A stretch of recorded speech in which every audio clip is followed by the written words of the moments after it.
وداعيا إلى الله بإذنه سراجا منيرا فقد قال الله تعالى في كلامه المجيد والفرقان الحميد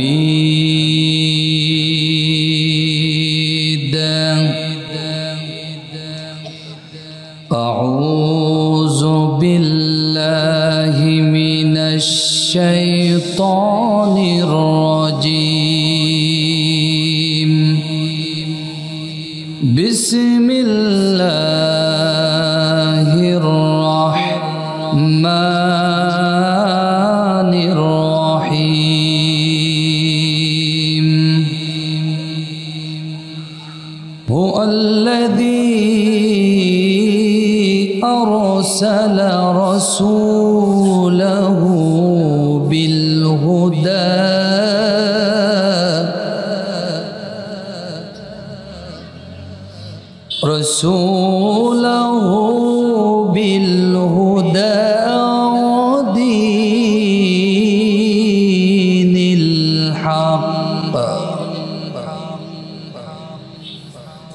ودين الحق ليظهره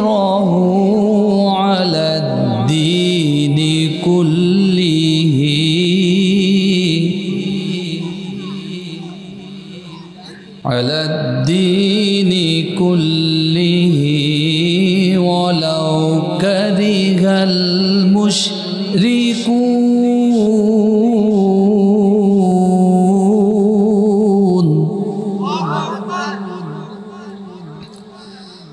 وقال الله تعالى إن الله وملائكته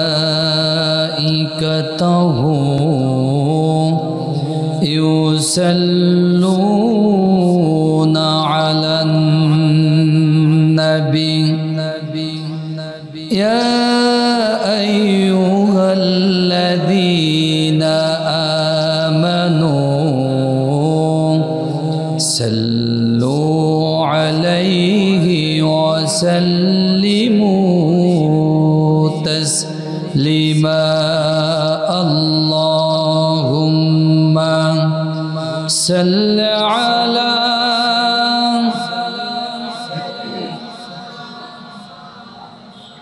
الله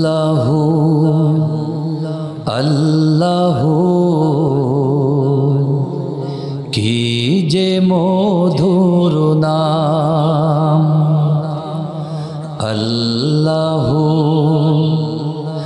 আল্লাহ কি যে মধুর নাম ধরার তামা মনি মুক্তা পন্না হেরা সোনা দানা হয় না তাহার দাম আল্লাহ আল্লাহ কি যে মধুর নাম আকাশ বাতাস সাগর নদী গাইছে ও নাম নিরবধি আকাশ বাতাস সাগর নদী গাইছে ও নাম নিরবধি পাখ পাখালি কণ্ঠে শুনি পাখ পাখালি কণ্ঠে শুনি নিত্য অবিরাম সবাই আল্লাহ আল্লাহ কি যে মধুর নাম ডাকলে ও নাম সোহাগ ভরে নিত্য জোয়ার প্রেম সাগরে ডাকলে ও নাম সোহাগ ভোরে নিত্য জোয়ার প্রেম সাগরে আঁকলে ও নাম মনের কাবায় আঁকলে ও নাম মনের কাবায় নাচে রক্ত ঘাম আল্লাহু আল্লাহু কি যে মধুর নাম। আল্লাহু আকবার, আর জোরে আল্লাহু আকবার। দুনিয়ার শ্রেষ্ঠ নাম যার নাম তিনি কে? আল্লাহর নাম যখন কোনো আল্লাহর বান্দা মুমিন মুত্তাকি বান্দা কলিজার ভেতরে ঢুকিয়ে দেয়, আল্লাহ বলছেন যাদাতহুম ঈমান। জোরে বলেন ঠিক কিনা? আল্লাহর নাম জপতে পড়ে তার ঈমানটা বহু গুণে বৃদ্ধি পেয়ে যায়। আর আল্লাহর নাম স্মরণ করার পরে ঈমানটা যখন বৃদ্ধি পেয়ে যায়, তখন শুধুমাত্র একমাত্র নির্ভর করে যার উপরে তিনি কে? আল্লাহর পরে বান্দা যখন নির্ভর করে, ওই বান্দা দুনিয়ার কোনো নেতার ভয় বান্দার কলিজায় ঢোকে না। জোরে বলেন ঠিক কিনা? আল্লাহর ভয় যখন বান্দার মনে আসে, আল্লাহর পরে বান্দা যখন তাওয়াক্কুল করে, ওই বান্দার জীবনে যত রকম জুলুম নিপীড়ন আসুক, স্বৈরাচার গভর্নমেন্ট তার উপরে জুলুম নিপীড়ন স্টিমুলার চালিয়েছে, জেলখানা ঢুকিয়েছে, আয়নাঘরে ঢুকিয়েছে, তারপরেও আল্লাহকে যারা কলিজার ভেতরে ঢুকিয়েছে, ওই সমস্ত মর্দে মুজাহিদরা মৃত্যুর পরোয়া না করে আল্লাহর জমিনে কোরআনের রাজ কায়েমের জন্য জীবন দিয়েছে, রক্ত দিয়েছে, তাগুতকে পরোয়া করে নাই। জয় বলেন ঠিক কিনা? আমার বন্ধুগণ, সেই মর্দে মুজাহিদ এই 16 অঞ্চলে আসে না নাই? আছে, আছে। আমার বন্ধুগণ, আমার আলোচনার বিষয় হলো, মনোযোগ দিবেন, আমার আলোচনার বিষয় হলো বাংলার জমিনে কোরআনের রাজ কায়েম কেন প্রয়োজন। বাংলাদেশে কোরআন দ্বারা রাষ্ট্র পরিচালনা কেন জরুরি? বাংলাদেশে যদি কোরআন আলা মানুষরা রাষ্ট্র ক্ষমতায় যায়, এদেশের মানুষের কি লাভ? এই বিষয় নিয়ে কিছু কথা বলতে চাই। আমার ভাইরা গভীর মনোযোগ। আল্লাহ রাসূল বলেছেন, এই জান্নাতি বাগানে আমল করার নিয়ত নিয়ে যারা কোরআনুল কারীমের আলোচনা শ্রবণ করবে, আমার রব্বুল আলামিন ওই আলোচনা শ্রবণকারী বান্দাদের জন্য রহমতের ফেরেশতা নিয়োজিত করে দেন। আমার ভাইরা, ওই রহমতের ফেরেশতা শুধুমাত্র এই মাহফিল প্যান্ডেল পর্যন্ত অবশিষ্ট থাকে না। আল্লাহ রাসূল বলেছেন, ওই রহমতের ফেরেশতাদের লাইনটা আমার আল্লাহ রব্বুল আলামিনের আরশ মহল্লা পর্যন্ত পৌঁছে যায়। আমার বন্ধুগণ, এই রহমতের ফেরেশতারা কুরআনুল কারীম শ্রবণকারী বান্দাদের জন্য দুইটা দোয়া করতে থাকে। কয়টা দোয়া বলেন? দুইটা। আল্লাহ রাব্বুল আলামিন কোরআন দ্বারা জানিয়ে দিয়ে বলেছেন, ফাগফিরু লিল্লাযীনা তাবু ওয়াত্তাবাউ সাবিলাকা ওয়াকিহিম আযাবাল জাহিম। আল্লাহ বললেন, শোনো, এই কোরআন শোনা বান্দাদের জন্য রহমতের ফেরেশতারা দুইটা দোয়া করে। এক নাম্বার, রব্বুল আলামিন কোরআনুল কারীমের ময়দানে কোরআন শোনার জন্য যারা বসলো, ওই সমস্ত বান্দাদের থেকে, ওই সমস্ত বান্দাদের জীবন জিন্দেগীর গুনাহটা তুমি মাফ করে দাও। জোরে বলুন সুবহানাল্লাহ। আমার ভাইরা, দুই নাম্বার দোয়া আল্লাহ রহমতের ফেরেশতারা করতে থাকে, কোরআনুল কারীমের ময়দানে আমল করার নিয়ত নিয়ে যারা কোরআন শোনার জন্য বসে যায়, ও রব্বুল আলামিন ওই সমস্ত বান্দাদের থেকে জাহান্নামের আগুনটা চিরতরে হারাম করে দাও। আমার ভাইরা, আল্লাহ রহমতের ফেরেশতারা যখন আল্লাহর দরবারে দোয়া করতে থাকে, বলেন তো দেখি ওই দোয়াটা কবুল না মিস? কথা বলেন, কথা বলেন। আমার বন্ধুগণ, আমার ভাইরা, আল্লাহ রাব্বুল আলামিনের এই কোরআনুল কারীম এমন একটা গ্রন্থ, শুধুমাত্র কিতাব বললে ভুল হবে, শুধুমাত্র গ্রন্থ বললে ভুল হবে। আমার রব্বুল আলামিন এই কোরআনুল কারীম বিশ্ব নবীর কাছে নাজিল করেছেন। এই কুরআনুল কারীমের একটাই মাত্র মাকসাদ, একটাই মাত্র লক্ষ্য উদ্দেশ্য। আল্লাহ তাআলা কোরআন দ্বারা জানিয়ে দিয়ে বললেন, শোনো, হুয়াল্লাযী আরসালা রাসূলাহু বিল হুদা ওয়া দীনিল হক লিইযহিরাহু আলাদ-দীনি কুল্লিহি ওয়ালাউ কারিহাল মুশরিকুন। আল্লাহু আকবার। আল্লাহ বললেন, শোনো, আমি আমার নবীকে দুনিয়াতে পাঠালাম। হুয়াল্লাযী, তিনি আল্লাহ, যিনি আরসালা রাসূলাহু, তার রাসূলকে প্রেরণ করেছে, বিল হুদা, হেদায়েত সহকারে, ও দীনিল হক, এবং সত্য দিন দিয়ে। আমার রব্বুল আলামিন বিশ্ব নবীকে হেদায়েত এবং সত্য দিন সহকারে পাঠিয়েছেন। আমার বন্ধুগণ, সুতরাং যার কপালে হেদায়েত নাই, বুঝতে হবে ওই মানুষটা আমার নবীর দলভুক্ত হয় নাই। আমার বন্ধুগণ, আল্লাহ রাব্বুল আলামিন নবীকে হেদায়েত সহকারে পাঠালেন, অদীনিল হক, এবং সত্য দিন সহকারে পাঠালেন। এই হেদায়েত এবং সত্য দিন দিয়ে আল্লাহ রাব্বুল আলামিন আমার নবীকে কেন পাঠালেন? এক দফা মাত্র একটা। আল্লাহ তাআলা বললেন, লিইযহিরাহু আলাদ-দীনি কুল্লিহি ওয়ালাউ কারিহাল মুশরিকুন। আল্লাহ বললেন, শোনো, আমার নবীকে দুনিয়াতে প্রেরণ করলাম। এই দুনিয়াতে যত ধর্ম আছে, বর্ণ আছে, মত আছে, পথ আছে, যত রকম দল আছে, যত রকম রাজনৈতিক প্রেক্ষাপট আছে, সব কিছুর ওপরে আল্লাহ রব্বুল আলামিনের কোরআনকে বিজয়ের শক্তি হিসেবে আল্লাহ নবীকে পাঠালেন।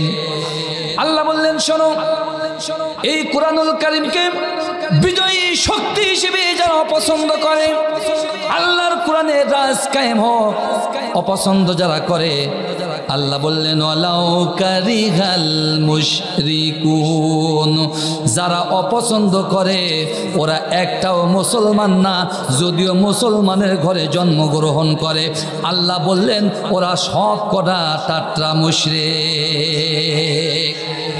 আমার ভাইরা, আমার বন্ধুরা, আল্লাহ রাব্বুল আলামিন কোরআনুল কারীমের অন্য জায়গায় বলেছেন, আন আকিমুদ্দিনা ওয়ালা তাতাফাররাকু ফীহি কাবুরা আলাল মুশরিকিন। আমার নবী যখন দ্বীনের দাওয়াতি কাজ করা শুরু করলেন, রাব্বুল আলামিন নবীকে বললেন, নবী, এই দ্বীনের দাওয়াতি কাজের মূল মাকসাদ, মূল চাওয়া পাওয়া হলো আনাকিমুদ্দিন। এই জমিন যার হুকুম চলবে কার? আর জোরে কার? আল্লাহ বললেন, নবী, জমিন যার হুকুমটা সে আল্লাহ চালাতে হবে। রাসূল বললেন, আল্লাহ বললেন, নবী, এই দিন কায়েমটা তারাই অপছন্দ করে যারা মুশরিক। আমার ভাইয়েরা, আমার বন্ধুগণ, এখন আমার প্রশ্ন হলো, আমার বাংলাদেশে মুসলমানের সংখ্যা বেশি না মুশরিকের সংখ্যা বেশি? জি জি জি জি জি জি আমার বন্ধুগণ, না ভুল বললেন?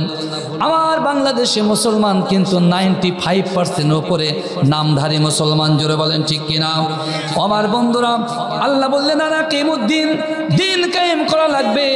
আল্লাহ বললেন, লিইযহিরাহু আলাদ-দীনি কুল্লিহি, এই দুনিয়াতে যত দল আছে সব দলের উপরে যে দলটা সর্বোচ্চ স্থান আসন গ্রহণ করবে তার নাম হলো আল্লাহ রাব্বুল আলামিনের হুকুমাত, আল্লাহর কোরআন। জোরে বলেন ঠিক কিনা? আমার ভাইয়েরা, যদি কোনো ব্যক্তি মুসলমানের সন্তানও যদি বলে আমি কোরআনুল কারীমের এই রাষ্ট্র ব্যবস্থা বা কোরআনের হুকুমাত বিশ্বাস করি না, আল্লাহর কসম করে বললাম সে মুসলমান না, মুসলমান না। ফতোয়া যিনি দিয়েছেন তিনি কে? আর জোরে কে? সে আল্লাহ বুঝি বাংলাদেশে নাই? আছে আছে আছে। আমার ভাইরা, 5 তারিখের পরে পট পরিবর্তন যখন হয়ে গেছে, ক্ষমতার লালসায় অনেক হাইব্রিড নেতা ওরা বলা শুরু করেছে, কোরআনের রাষ্ট্র ক্ষমতা বা কোরআনের আইন আমরা বিশ্বাস করি না। ওরা বিশ্বাস করে গীতা আর রামায়ণে আর দাদা বাবুদের আইন ব্যবস্থা। জোরে বলেন ঠিক কিনা? আমার ভাইরা, আমার বন্ধুগণ, বাংলাদেশে 90-95% উপরে মুসলমান। আমার বন্ধুরা, এখন আমার প্রশ্ন হলো, আমার বাংলাদেশে তাহলে কোরআনের আইন ব্যবস্থা কেন প্রয়োজন? আমার ভাইরা, আপনারা যে মসজিদে নামাজ আদায় করলেন, মাগরিব পড়লেন, এশা পড়লেন, বলেন তো দেখি নামাজে কি কোনো বাধা হয়েছে? হয়েছে? আমার বন্ধুগণ, নামাজে বাধা নাই, রোজা রাখলে রোজাও বাধা নাই, হজে বাধা নাই, জাকাতেও বাধা নাই। এই বাংলাদেশে আল্লাহর ইবাদত বন্দী করতে গেলে কোথাও বাধা নাই। এখন বলেন তো দেখি, তাহলে বাংলার জমিনে কি দিন কায়েম প্রয়োজন আছে নাকি? আবার দিন কি হবে? দিন তো আছে। তাবলীগ জামাতের লোক যখন দাওয়াতি কাজ করে বাধা দেয় নাকি? কোনো বাধা নাই।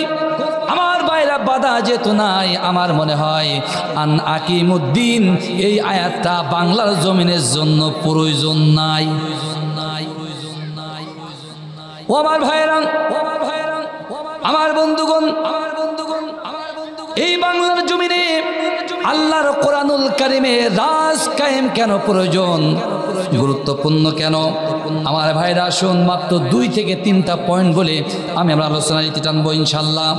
আমার বন্ধুরা, আমার বাংলার জমিনে আল্লাহর কোরআনের রাজ কায়েম কেন প্রয়োজন? বাংলাদেশে যদি কোরআনের রাজ কায়েম হয়ে যায়, আমার বন্ধুগণ, এদেশে কোরআনের রাজ কায়েম কেন প্রয়োজন? আমার ভাইরা, বাংলার জমিনে যদি কোরআনের রাষ্ট্র ব্যবস্থা হয়ে যায়, কোরআনের রাজ কায়েম হয়ে যায়, আমার বাংলাদেশের ইসলামী প্রজাতন্ত্র বাংলাদেশ, এই বাংলাদেশের 1 নাম্বার বৈশিষ্ট্য হবে, এই বাংলার জমিনের সংবিধান হবে আল্লাহ রব্বুল আলামিনের 30 পারা কোরআন। আমার বন্ধুগণ, এখন প্রশ্ন, আমার বাংলাদেশে ডক্টর কামালের লেখা সংবিধান 1971 থেকে এখনো পর্যন্ত আছে। এই সংবিধান দিয়ে দেশ চলেছে, কত কিছু হয়েছে। এখন এই সংবিধান থাকার পরও আল্লাহ রাব্বুল আলামিনের কোরআন কেন সংবিধান প্রয়োজন? আমার বন্ধুগণ, বাংলার জমিনে রাষ্ট্র ক্ষমতা যদি ইসলাম দখল করে, প্রথম বৈশিষ্ট্য, এই দেশে সংবিধান হবে আল্লাহর কোরআন। আল্লাহর কোরআন যদি সংবিধান হয়ে যায়, আমার বন্ধুরা, আল্লাহ রাব্বুল আলামিনের কোরআন যদি সংবিধান হয়ে যায়, এই সংবিধান পরিবর্তন করার ক্ষমতা কারোর বাবার থাকবে না। জোরে বলেন ঠিক কিনা? আমার বন্ধুগণ, অথচ ডক্টর কামালের লেখা সংবিধান 1971 থেকে 5 তারিখের আগ পর্যন্ত যে যখন ক্ষমতা এসেছে, নিজের ব্যক্তি স্বার্থ কায়েম করার জন্য সংবিধান কেউ স্থগিত করেছে, কেউ কেটেছে, কেউ ছেটেছে, কেউ সংবিধানের হাত কেটেছে, পাও কেটেছে, মাথা কেটেছে। সর্বশেষ বিচারপতি ABM খায়রুল হক বড় একটা বটি নিয়ে সংবিধানের পেট কেটে সিজার করে তত্ত্বাবধায়ক সরকার ব্যবস্থা 70 গজ মাটির নিচে দাপন করে দিয়ে কুটনি বুড়ি স্বৈরাচার মহিলার ক্ষমতা চিরতরে পাকাপোক্ত করেছে। জোরে বলেন ঠিক কিনা? আমার ভাইয়েরা, আমার বন্ধুগণ, ক্ষমতা দেওয়ার মালিক ওই তত্ত্বাবধায়ক সরকার না ABM খায়রুল হক না আমার আল্লাহ? আরো জোরে। আমার বন্ধুগণ, তত্ত্বাবধায়ক সরকার ব্যবস্থা যখন দাপন হয়ে গেছে, একটা আলটিমেটাম দেয়। প্রথম আলটিমেটাম দেয় 2024, তারপরে বলে 26, তারপরে বলে না না না, আমার আব্বা স্বপ্ন দেখেছে আমার ক্ষমতা 2042। আছে না নাই? সেই ক্ষমতাধার লোক এখন আছে না নাই? আছে, বাংলাদেশে আছে। আমার বন্ধুগণ, আল্লাহর কোরআন যদি সংবিধান হয়ে যায়, আমার বন্ধুরা, ABM খায়রুল হক কেন, এই বাংলাদেশ কেন, গোটা পৃথিবীর কারোর বাবার ক্ষমতা হবে না?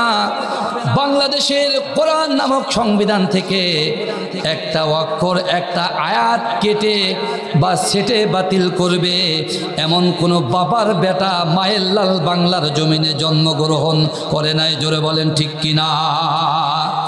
আমার বন্ধুগণ, আল্লাহ রাব্বুল আলামিনের কোরআন কেন সংবিধান প্রয়োজন? আমার ভাইরা, জান্নাতে যদি যেতে চান, আপনি যদি জান্নাত পেতে চান, যতদিন না পর্যন্ত আল্লাহর কোরআনকে সংবিধান হিসেবে গ্রহণ না করবেন, ততদিন পর্যন্ত জান্নাত আপনাদের ভাগ্যে জুটবে না। আল্লাহ রাব্বুল আলামিন কোরআন দ্বারা জানিয়ে দিয়ে বলেছেন, ওয়ামান লাম ইয়াহকুম বিমা আনজালাল্লাহু ফাউলাইকা হুমুল কাফিরুন। আল্লাহ বললেন, শোনো, এই কোরআনকে যারা সংবিধান হিসেবে গ্রহণ করবে না, ওরা একটাও মুসলমান না, ওরা সবগুলো টাটকা কাফের। এই ফতোয়া যিনি দিলেন তিনি কে? আমার ভাইয়েরা, এখন বলেন তো দেখি, আল্লাহর কোরআনকে যারা সংবিধান হিসেবে গ্রহণ করবে না তারা কি জান্নাতে যেতে পারবে? আমার ভাইয়েরা, সুতরাং জান্নাতে যদি যেতে চান আল্লাহ রাব্বুল আলামিনের কোরআনকে সংবিধান হিসেবে গ্রহণ করা লাগবে। আপনি যদি এই কোরআন সংবিধান হোক এই পক্ষে মতামত না দিয়ে ডাক্তার কামাল সাহেবের সংবিধান বাংলার জমিনে সংবিধান থাক এই পক্ষে যদি মতামত দেন রে ভাই, আপনার কপালটা বড় পোড়া কপাল, সরাসরি হয়তোবা আপনার জাহান্নামে যাওয়া লাগবে। আমার ভাইরা, কেন যাওয়া লাগবে? আল্লাহ রাব্বুল আলামিন কোরআন দ্বারা জানিয়ে দিয়ে বলেছেন, শোনো, এই কোরআনকে যারা সংবিধান হিসেবে গ্রহণ করবে না, আল্লাহর কোরআনের যারা বিরোধিতা করবে, এই দুনিয়া জিন্দেগি তাদের জন্য কখনো সুখময় হবে না। আল্লাহ তাআলা কোরআন দ্বারা জানিয়ে দিয়ে বললেন, ওয়ামান আ'রাদা আন যিকরি ফাইন্না লাহু মাঈশাতান দনকা। আল্লাহ বললেন, শোনো, এই কোরআনকে যারা গুরুত্ব আরোপ না করবে, কোরআনকে যারা মহব্বত না করবে, সংবিধান হিসেবে গ্রহণ না করবে, আল্লাহ বললেন এই দুনিয়া জিন্দেগি তাদের জন্য অত্যন্ত দুঃখময় হবে, সংকীর্ণময় হবে। আমার ভাইরা, অথচ আমরা দেখতে পারি আল্লাহর কোরআনের বিরোধিতা যারা করে ওদের লক্ষ লক্ষ কোটি কোটি টাকার মালিক ওরা। কথা বলেন। কোরআনের বিরোধিতা সমাজে যারা করে ওদের জমি জায়গাও বেশি। আমার বন্ধুগণ, কোরআনের বিরোধিতা করলেও কোটি কোটি টাকার মালিক হলেও আপনারা খবর নিয়ে দেখবেন ওদের তলে তলে ওদের ব্যথা আছে না নাই? ও তোমার তলে তলে ব্যথা গো কাওয়া কাদের মিয়া, ও তুমি অসুখ হলে দেখাও ডাক্তার সিঙ্গাপুরে যাইয়া রে কাওয়া কাদের মিয়া। আছে না নাই? আমার ভাইয়েরা, কোরআনের বিরোধিতা করার কারণে বাংলার জমিনে তোমাদেরকে বাংলার তাওহীদ জনতা বাংলা ছাড়া করে মামাবাড়ি দিল্লি পর্যন্ত পাঠিয়েছে। জোরে বলেন ঠিক কিনা? সুতরাং কোরআনের বিরোধিতা যারা করবা সাবধান হয়ে যাও। আল্লাহর কোরআনের বিপক্ষে অবস্থান গ্রহণ করবা, স্বৈরাচারের দিকে তাকাও। 5 তারিখের পূর্বে জুলাই আগস্টের বিপ্লবের দিকে তাকাও, কোরআনের বিরুদ্ধে অবস্থান গ্রহণ করবা।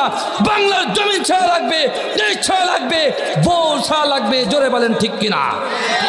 আহারে, বিচারপতি মানিক, ওই যে কালা মানিক, কাল্লা, এই কালা শয়তান কোরআনের বিরুদ্ধে কত বড় দুর্নীতিবাজ ছিল, কোরআনের বিরুদ্ধে যা ইচ্ছা তাই বলেছে। সর্বশেষ কলা পাতায় শুয়ে বউনে গান গায়। আল্লাহ যখন ধরে ছাড় হয় না। জোরে বলেন ঠিক কিনা?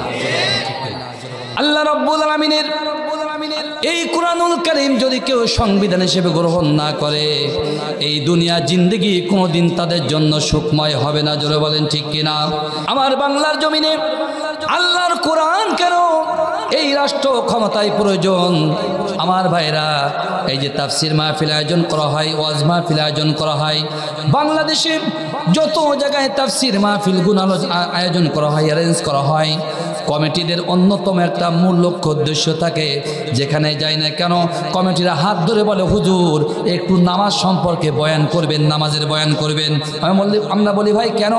বলে, হুজুর এই এলাকার যুবকরা নামাজ সম্পর্কে এত পরিমাণ গাফেল, নামাজ ওরা পড়তে চায় না, একটু পর্দা নিয়ে আলোচনা করবেন। তার কারণ এলাকার মহিলারা তারা পর্দা মানে না। আমার বন্ধুগণ, আমি আপনাদের কাছে জানতে চাই, 1971 থেকে আজকে 2025 সালের 13 তারিখ পর্যন্ত বাংলার জমিনে ওয়াজ মাহফিল কম না বেশি? এত বেশি ওয়াজ মাহফিল, তাফসির মাহফিল আয়োজন করা হয়েছে, গুণাগাতা নাই, একেবারে অগণিত। জোরে বলেন ঠিক কিনা? আমার ভাইয়েরা, আমার বন্ধুগণ, ওয়াজ মাহফিল, তাফসির মাহফিল, নামাজ সম্পর্কে বয়ান করা হয়, পর্দা সম্পর্কে বয়ান করা হয়। এত ওয়াজ এবং তাফসির মাহফিল অ্যারেঞ্জ হওয়ার পরেও বলেন তো দেখি, আমার বাংলাদেশে কি নামাজ কায়েম হয়েছে? আমার ভাইরা, এই দেশে নামাজ কায়েম করার জন্য তাফসিরের আয়োজন করা হয়। আমার তাবলিগ জামাতের ভাইরা কত দাওয়াতি কাজ করে। আমার বন্ধুগণ, শুধু এদেশের তাবলিগ না, ইন্ডিয়া থেকে তাবলিগ আসে, জাপান থেকে, ফ্রান্স থেকে, আমেরিকা থেকে পর্যন্ত আমার দেশে তাবলিগ আনা হয়, পাকিস্তান থেকে আনা হয়। আমার ভাইয়েরা, ওই তাবলিগ জামাতের ভাইরা নিজেদের টাকা খরচ করে মানুষের দ্বারে দ্বারে নামাজের দাওয়াত দেয়। এত তাবলিগওয়ালা কাজ হলো, বলেন তো দেখি বাংলার জমিনে এখনো পর্যন্ত কি নামাজ কায়েম করা সম্ভব হয়েছে?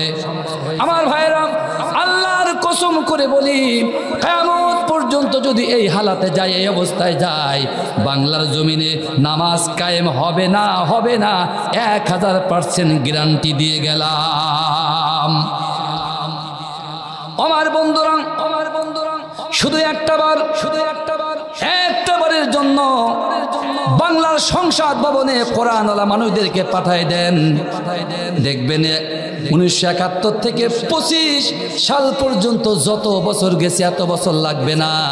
কোরআনওয়ালা মানুষরা যখন রাষ্ট্র ক্ষমতায় যাবে, রাষ্ট্র ক্ষমতায় যাওয়ার পরে আমার রব্বুল আলামিন কোরআন দ্বারা জানিয়ে দিয়ে বলেছেন, শোনো, যখন কোরআনওয়ালা মানুষরা রাষ্ট্র ক্ষমতায় যাবে, রাষ্ট্র ক্ষমতায় যাওয়ার পরে ওই কোরআনওয়ালা মানুষরা প্রথমে একটা বিল উত্থাপন করবে, বিল পাশ করবে। আমার রব্বুল আলামিন কোরআন দ্বারা জানিয়ে দিয়ে বলেছেন, আল্লাযীনা ইম্মাক্কান্নাহুম ফিল আরদি আকামুস সালাতা ওয়া আতাউজ যাকাতা ওয়া আমারু বিল মা'রুফ। আমার ভাইরা, আল্লাহ বললেন কোরআনওয়ালা মানুষটা যখন রাষ্ট্র ক্ষমতায় যাবে, আমার বন্ধুগণ, আপনারা দেখবেন প্রত্যেকটা রাষ্ট্রে যখন কোনো নতুন সরকার গঠন হয়, ওই নতুন সরকাররা রাষ্ট্র ক্ষমতায় আসার পরে তারা একটা একটা করে বিল পাস করে। আমেরিকার দিকে তাকান, ডোনাল্ড ট্রাম্প রাষ্ট্র ক্ষমতায় আসার সাথে সাথে ৭৬টা নির্বাহী আদেশ উনি যখন তখন এক খুসায় উনি বাদ দিয়েছেন। তারপরে প্রথম একটা আইন পাশ করেছে, ক্যাপিটাল হিলে যারা হামলা করেছিল ডোনাল্ড ট্রাম্পের খাস লোক, ১৬০০ লোক ওরা জেলখানায় বন্দী ছিল। ডোনাল্ড ট্রাম্প বলল, শোনো, এই ১৬০০ লোক জেলখানায় বন্দী থাকতে পারবে না, আজকের দিনের ভেতরে তাদেরকে বেকসুর খালাই দেওয়া হোক। আল্লাহ রাব্বুল আলামিন কোরআন দ্বারা জানিয়ে দিয়ে বললেন, শোনো, ইসলামী রাষ্ট্র ব্যবস্থা যখন কায়েম হয়ে যাবে, কোরআনওয়ালা মানুষটা যখন রাষ্ট্র ক্ষমতায় যাবে, ওরা প্রথম যে বিল পাশ করবে, আল্লাযীনা ইম্মাক্কান্নাহুম ফিল আরদি আকামুস সালাহ। আমার ভাইরা, কোরআনওয়ালা মানুষটা প্রথম যে বিল পাশ করবে, রাষ্ট্রপতি এবং প্রধানমন্ত্রী যৌথ স্বাক্ষরে বিলটা পাশ হবে। যদি জোহরের নামাজের পূর্বে এই বিলটা ঘোষণা হয়, আমার বন্ধুগণ, বাংলাদেশে যত চ্যানেল আছে সব চ্যানেল একযোগে লাইভ প্রচার হবে। আমার ভাইরা, রাষ্ট্রপতির ভাষণের মাধ্যমে ঘোষণা করা হবে, বাংলাদেশের যত মানুষ আছে যাদের পরে নামাজ ফরজ হয়েছে, ওই সমস্ত মানুষদের জন্য আজ থেকে জোহরের নামাজ বাধ্যতামূলক করে দেওয়া হলো। আমার বন্ধুগণ, নামাজের বিল পাশ করা শেষ। এলাকায় দেখবেন কিছু কিছু কাওয়া মার্কা মুরব্বী আছে, নামাজের বিল পাশ হয়েছে তো আমার কি, সারা জীবন পড়িনি, আর এই দিন পড়ে কি করবো, মরে যে কবরে যে ভ্যান চালাবো। আমার বন্ধুগণ, বিল পাস শেষ, আজান হয়ে গেছে। আমার বন্ধুগণ, বিলও পাস শেষ, আজানের ওয়াক্ত যখন চলে আসবে, থানায় কিন্তু পুলিশরা বসে বসে বাতাস খেতে পারবে না। এটা স্বৈরাচার কুটনি বুড়ির শাসন আমল না। আমার ভাইরা, পুলিশ ভাইদের যে কাজ, সেই কাজ কিন্তু পুলিশরা এখনো পর্যন্ত করে না। আপনারা দেখবেন কিছু সার্জেন্ট পুলিশ আছে, এদের কাজ হলো গাড়িগুলা কোথায় জ্যাম হয় মানুষের একটু সুযোগ সুবিধা করার জন্য। আর এই বাটপার মার্কা কিছু বাটপার মার্কা সার্জেন্ট আছে, এখানে 1000 গাড়ির জ্যাম দাঁড়িয়ে আছে, আর ওই ব্যয়টা 2 টাকা আয় করার জন্য দাঁড়িয়ে থাকে। কার মোটর সাইকেলে কাগজ নেই? কথা বলেন। আমার ভাইরা, ইসলাম যদি ক্ষমতা আসে,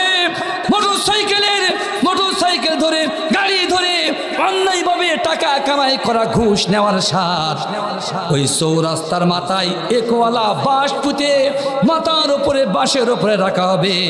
আর জনগণ তোমার পা ধরে যখন বাঁশ থেকে নিচেই নামিয়ে দেবে, বুঝতে পারবা একওয়ালা বাঁশের জ্বালা কত। আমার বন্ধুগণ, নামাজের আইন পাশ হয়ে গেল, পুলিশ বের হয়ে যাবে, আর্মি বের হয়ে যাবে, র্যাব বের হয়ে যাবে, সেনাবাহিনী বের হয়ে যাবে। আর বন্ধুগণ, আপনারা দেখেছেন এই যে যখন যৌথ বাহিনীর অভিযান চলছিল, যৌথ বাহিনীর অভিযান চলাকালে আর্মি, পুলিশ, সেনাবাহিনী এদের হাতে 2 হাতে 2.5 হাতে এরকম লম্বা লম্বা মাল ছিল। দেখিলেন ভাই, দেখিলেন? উরি বাবা, কি সুন্দর আবার রঙিন করা, পেঁচানো পেঁচানো মাল। আমার বন্ধুগণ, আজান শেষ, আজান শেষ। চায়ের দোকানে কিন্তু টিভি বন্ধ হয় না। কিছু কিছু চায়ের দোকানওয়ালা আছে, ওরা বা সাউন্ড একটু আসতে দেয়, আর কাউ আমার মুরব্বী শুনতে পায় না বলে টিভির কাছাকাছি যে শোনে কি গান হচ্ছে, কহো না প্যার হে, কহো না প্যার। চাচা বলছে, ওরে যৌবন যদি ফিরে পেতাম, পিয়ার কাকে বলে বুঝিয়ে দিতাম। আছে না নাই?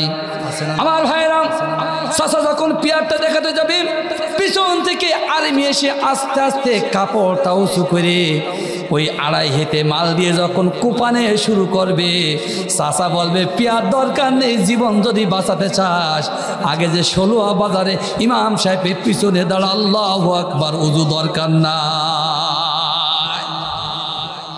আমার ভাইরা, আমার বন্ধুগণ, আপনারা দেখবেন সামনে রমজান মাস, রমজান মাস যখন আসে, যশোর শহরে যেয়ে দেখবেন যারা ছাত্রছাত্রী আছেন, আমার পর আবার রাগ করবেন না যেটা হক কথাটা বলছি, তার কারণ আমিও ব্যক্তিগতভাবে এমএম কলেজ থেকে অনার্স মাস্টার শেষ করেছি। রমজান মাস যখন আসে, এই শুধুমাত্র এমএম কলেজের কথা বললাম না, যত ছাত্রছাত্রী যশোর শহরে থাকে ওদের জন্য মরিবার তরে পাখনা গজায়। রমজান মাসে শয়তান বাধা থাকে, কিন্তু এই শয়তানগুলো কোথা থেকে এসে আমি জানি না। রোজার মাস আসার পরে যশোর শহরের ভেতরে এই মহিলাদের কারণে মার্কেটে যাওয়া যায় না। জোরে বলেন ঠিক কিনা? আমার ভাইয়েরা, ইসলাম যদি ক্ষমতা আসে, আল্লাহর কসম করে বললাম, রমজানুল কারীমের পবিত্রতা যারা নষ্ট করবে এদের বিরুদ্ধে ব্যবস্থা গ্রহণ করা হবে। আমার বন্ধুগণ, তবে কোনো মহিলাকে কিন্তু জোর করে পর্দার ভেতরে আনা হবে না। এই বাংলার জমিনে একজন ইসলামিক স্কলার, যার নাম হলো ডাক্তার শফিকুর রহমান, ইনি বলেছেন, ইসলাম যদি ক্ষমতায় যায় কোনো মহিলাকে জোর করে পর্দায় আনা হবে না। পর্দা যে সমস্ত মহিলারা, যে মা বোনরা করবে, ওদেরকে এত বেশি তাজিম দেওয়া হবে, বেপর্দা মহিলারা এই তাজিমের লোভে লোভে ওরাও সব পর্দা নিশিনা হয়ে যাবে। আমার ভাইরা, 71 থেকে আজ পর্যন্ত বাংলার জমিনে নামাজ কায়েম করা সম্ভব হয় নাই। আমার দেশে যদি কোরআন রাষ্ট্র ক্ষমতায় যায়, একটা মাত্র আইনের কারণে এতদিন যা সম্ভব হয় নাই, একটা মাত্র ঘোষণার কারণে বাংলার জমিনের সব মানুষগুলো আল্লাহর ঘর মসজিদের দিকে দৌড় দেওয়া শুরু করবে। আমার ভাইরা, এখন বলেন তো দেখি, এই রকম একটা আইন ও শাসন ব্যবস্থা আমার বাংলার জমিনে প্রয়োজন আছে না নাই? আরো জোরে, এই আইনের পক্ষে আছেন কারা কারা? 2 হাত তুলে আল্লাহকে দেখান। নারায়ে তাকবীর। আমার ভাইরা, আমার বন্ধুগণ, গভীর মনোযোগ দিবেন। আপনি যখন একজন মানুষ, বিশেষ করে গরিব মানুষের দ্বারে দ্বারে এই কোরআনের আইনের কথা বলবেন, মুরব্বী চাচা ভ্যান চালায় মাঠে জন খাটে, ওই চাচা বলবো, তো আইন টাইন আমার দরকার নাই, ওসব আমার প্রয়োজন নাই, জীবনে কোনো দিন আর স্কুল মাঠে ভোট দিতে যাব না। বলে, চাচা কেন? বলে, তার কারণ হলো 71 থেকে আজ পর্যন্ত যত দল এসেছে সব দলগুলো খায়, যে নেতা হয় নেতা শুধু পেট মোটা হয়, আর কুড়ে ঘর থেকে 14 তলা বাড়ি হয়, আর আমরা যারা ভোট দিই আমরা সারা জীবন ভ্যান চালিয়ে খেটে আর নিলুম ঠেলে ঠেলে জীবন গেল। কথা বলেন, কথা বলেন। আমার ভাইরা, মিজানুর রহমান আজহারী যশোরে শুধু একটা কথা বলেছে, এক দল খেয়েছে আর এক দল খাওয়ার জন্য রেডি আছে। আমার বন্ধুগণ, এই কথা শোনার পরে কিছু কিছু মানুষের গায়ে এত পরিমাণ জ্বালা ধরে গেছে, ওই বঙ্গোপসাগরে চুবালেও ওদের জ্বালা নেভে না। জোরে বলেন ঠিক কিনা? আমার ভাইরা, অপরাধ যে করো, অপরাধটা তোর মনের ভেতরে বারবার খুশুক মারে। কথা বলেন, কথা বলেন। আমার ভাইরা, আমার বন্ধুগণ, গভীর মনোযোগ দিবেন। আল্লাহর কসম করে বললাম, বাংলার জমিনে যদি কোরআন ওয়ালা মানুষরা রাষ্ট্র ক্ষমতায় যায়, রাষ্ট্র ক্ষমতা যদি কোরআনওয়ালা মানুষরা দখল করে, আমার বন্ধুগণ 15 থেকে 20 বছর পরে এই বাংলার জমিনে একটা গরিব মানুষের অস্তিত্বও খুঁজে পাওয়া যাবে না। ফতোয়া অর্ডার এবং যিনি এই কথা বলেছেন তিনি কে? আমার ভাইরা, কেমন করে দরিদ্রতা চলে যাবে? আমার বন্ধুগণ, যে ক্ষমতা আসে সেই বলে দরিদ্রতা দূর করব। কারোর বাবার ক্ষমতা হবে না দরিদ্রতা দূর করা যতদিন না পর্যন্ত আল্লাহর জমিনে কোরআনে রাজ কায়েম হবে। এই বাংলার জমিন থেকে দরিদ্রতা যাবে না 1 কোটি গুণ গ্যারান্টি দিয়ে গেলাম। আমার ভাইরা, ইসলাম যদি ক্ষমতা আসে, আল্লাহর কোরআন যদি রাষ্ট্র ক্ষমতায় যায়, আমার বন্ধুগণ, নামাজের সাথে সাথে আর একটা বিল পাশ করা হবে বাংলার জমিনে। সেই নামাজের সাথে সাথে আর একটা আইন পাশ করা হবে এবং ঘোষণা করা হবে, আজ থেকে বাংলার জমিনে সুদ ভিত্তিক সব লেনদেন নিষিদ্ধ করা হলো। আমার বন্ধুগণ, কেন নিষিদ্ধ করা হবে? তার কারণ কোনো মানুষ যদি 1 দিরহাম 1 টাকা পরিমাণ সুদ খায়, নিজের গর্ভধারণী মায়ের সাথে 70 বার জিনা করলে যে গুনাহ লেখা হয়, ওই সুদখোর এবং সুদদাতার আমল নামায় সেই রকম একটা করে গুনাহ লেখা হয়।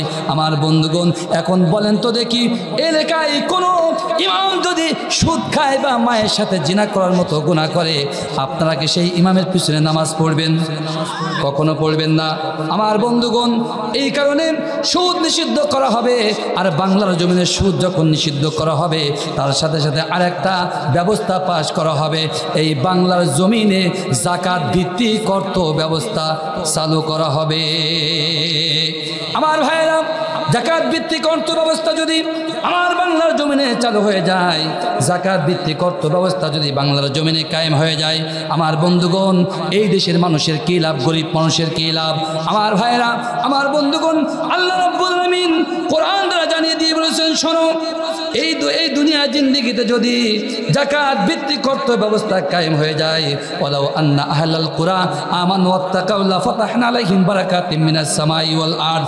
আল্লাহ বললেন, শোনো, যাকাত ভিত্তিক অর্থ ব্যবস্থা যদি চালু হয়ে যায়, আল্লাহ রাব্বুল আলামিনের আরশ মহল্লা থেকে এই বাংলার জমিনে রহমতের বৃষ্টি অঝরঝাড়াই বর্ষণ হবে। জোরে বলেন ঠিক কিনা? আমার ভাইয়েরা, বাংলাদেশে অর্থনৈতিক নাজুক পরিস্থিতিতে ইসলামী অর্থনীতিবিদরা বলেছে, বাংলাদেশে যদি সঠিকভাবে যাকাত আদায় করা হয়, প্রত্যেক বছর 40,000 কোটি টাকা যাকাত আদায় হবে। আমার ভাইয়েরা, আমার বন্ধুগণ, এই দেশে যদি যাকাত ভিত্তিক অর্থ ব্যবস্থা কায়েম হয়ে যায়, দেখা যাবে 10 থেকে 15 বছর পরে একটা মানুষও গরিব মানুষ পাওয়া যাবে না। আমার ভাইয়েরা, আমরা ফিরে যাই সাইয়েদুনা ওমর ইবনুল খাত্তাবের জীবনের দিকে। ওমর ইবনুল খাত্তাব যখন খিলাফত অধিষ্ঠিত হলেন, ওমর ইবনুল খাত্তাব সাহাবীদেরকে বললেন, সাহাবীরা রে, নবীর একজন সাহাবীকে ডেকে বললেন, সাহাবী, আমার বাইতুল মালে যাকাতের অনেক টাকা জমে আছে, ও সাহাবার টাকাগুলো মক্কা মদিনার মানুষের দ্বারে দ্বারে পৌঁছে দাও। আমার ভাইয়েরা, ওই সাহাবা টাকা নিয়ে মদিনা মক্কার মানুষের দ্বারে দ্বারে যে বলে, গরিব মানুষ কে আছো, টাকা লাগবে কার, যাকাতের টাকা লাগবে কার, টাকা নাও টাকা নাও। আমার ভাইয়েরা, গুনে গুনে 7 দিন সফর করলো, কিন্তু যাকাত নেওয়ার মতো একটা মানুষও খুঁজে পাওয়া যায় নাই। ওমর ইবনুল খাত্তাব আরেকজন সাহাবীকে পাঠালেন, ওই সাহাবীও মানুষের দ্বারে দ্বারে যাকাত নাও, যাকাতের টাকা কার লাগবে, কেউ তো যাকাত নিল না। আমার বন্ধুগণ, এই প্রথম সাহাবী দ্বিতীয় সাহাবীকে বলে, ভাই, আমার মনে হয় তোমার যাকাতের টাকা লাগবে। তার কারণ তার চেহারায় মলিনতার ভাব ছিল। দ্বিতীয় সাহাবী বলল, ভাই, আপনি হয়তো আমাকে চিনতে পারেন না, আপনি ভুল জায়গায় নক করেছেন। আপনি যেমন যাকাতের টাকা বিতরণ করেন, আমিও সেই কাজের কাজী। আল্লাহর কসম করে বললাম, গুনে গুনে 7 দিন সফর করলাম, কিন্তু আল্লাহ রাব্বুল আলামিনের একটা বান্দাও পাওয়া গেল না এই যাকাতের টাকা নেওয়ার মতো। জোরে বলুন আল্লাহু আকবার। আমার ভাইরা, ও আমার বন্ধুগণ, এই বাংলাদেশে ধনী মানুষের থেকে গরিব মানুষ কিন্তু বেশি।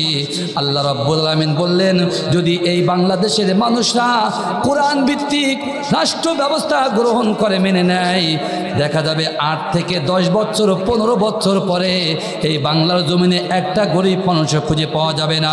তার কারণ আমার নবী সাহাবা ওমর ইবনুল খাত্তাবের যুগ পর্যন্ত এখান থেকে 8 বছর 10 বছর পূর্বে আমার নবী সাহাবাদের খাওয়া পর্যন্ত হতো না।